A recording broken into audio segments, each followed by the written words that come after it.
Wanneer jy gaan sit om te hekel, maak seker jy het 'n stoel waarin jy gemaklik is en wat jou rug ondersteun.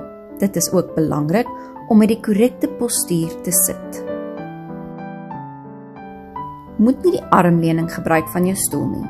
Om die armleuning te gebruik, maak dat dit jou skouers opstoot, wat spanning in jou skouers en jou nek sal veroorsaak.